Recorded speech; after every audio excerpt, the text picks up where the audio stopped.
आज इस वीडियो में हम बात करेंगे डिजिटल टाइमर के बारे में कि डिजिटल टाइमर क्या होता है, इसके यूज़ क्या होता है, कहाँ पर होता है, कनेक्शन कैसे होती है, इसकी प्रोग्रामिंग क्या होती है, कैसे की जाती है इसकी प्रोग्रामिंग। ये जीआईसी कंपनी की है और इसकी आज हम प्रोग्रामिंग करना सीखेंगे और टर्मिनल के बारे में बात करेंगे कैसे इसकी वायरिंग की जाती है। इसमें तो सबसे पहले इसे काम करने के लिए ऑन करने के लिए इसमें सप्लाई देनी पड़ती है, न्यूट्रल और फेस। यहाँ पर देख रहे होंगे एल और एन, इसकी सप्लाई है 110 से 220 वोल्ट एसी देनी होती है इस टाइमर को ऑन होने के लिए। ये हमारी टर्मिनल है 18 नंबर, 15 और 16। 15 नंबर हमारी कॉमन है, 16 नंबर एनसी है, अगर 16 नंबर एनसी है ये, और ये 18 नंबर एनओ है। यानी कि जब हम कॉमन कॉमन पे सप्लाई देंगे, जब भी टाइमर ऑन होगी तो 18 नंबर को कनेक्ट करेगी और वहाँ से आउटपुट निकल जाएगी। हमें कहीं कमांड भेजनी हो, कोई भी सिग्नल देनी हो। और जब हमारी टाइमर ऑफ होगी तो 16 नंबर आकर कनेक्ट करेगी कॉमन, और ये 16 नंबर आगे कनेक्ट कर लेगी और वहाँ से फिर हमारी आउटपुट निकल लेगी। इसने यहाँ पर एक उसने दे भी रखा है ड्राइंग कैसे इसे काम करना है। तो ये हमारी कोयल की पॉइंट हो गई जो हमें 110 से 220 वोल्ट एसी देनी है, यानी कि यहाँ पर ये वाली, और दूसरी हमारी देनी है 15, 16, 18। ये हमारी कॉमन हो गई, एनओ हो गई, एनसी हो गई। सारी यहाँ बना रखी कितने नंबर कौन सी पॉइंट है, 15 नंबर कितनी क्या है, 18 नंबर क्या है, 16 नंबर क्या है, यहाँ बना रखी है।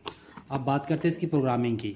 इसकी प्रोग्रामिंग हमें करना होगा इन सारे बटन को इस्तेमाल करके। तो हम क्या करेंगे, पहले यहाँ पे देखें आप PR लिखा हुआ है यानी कि प्रोग्रामिंग, और हम इसे प्रेस करेंगे। जब इसे हम प्रेस करेंगे तो यहाँ पे अभी टाइम जो नॉर्मल हो रही है वो दिखा रही है कि 23:24 हो रही है।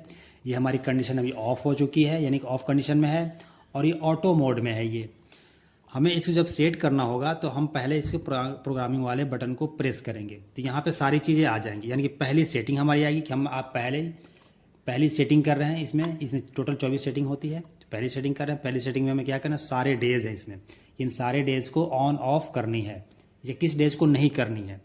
तो अगर किसी डे को हमें नहीं ऑन ऑफ करनी, नहीं इस्तेमाल करनी, उस दिन हमारा टाइमर बंद रहे, तो उसके लिए हमें क्या करना होता है, ये जो डे वाली बटन है इसे हम प्रेस करके उसे हटा सकते हैं। जैसे आप ये देख रहे हैं ये हट रही है, फ्राइडे सैटरडे और संडे हट गई, और भी फिर दूसरी डेट हट गई। फिर उसी तरह से जिस डेट को हमें चाहिए उस हिसाब से अपने आप को सेट कर सकते हैं इसमें, जैसे हमारी रिक्वायरमेंट होती है।